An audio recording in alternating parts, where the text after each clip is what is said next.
মালিবাগ ফ্লাইওভারের উপরে ভয়ঙ্কর একটা দুর্ঘটনা হয়েছে।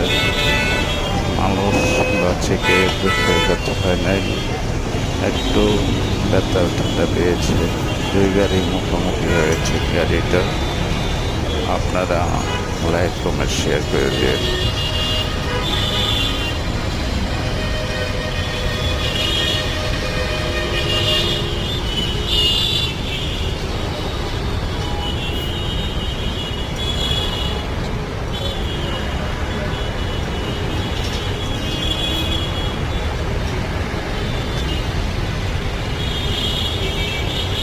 এটা এদিক দিয়ে ঘুরলো কেন? ঘুরলাম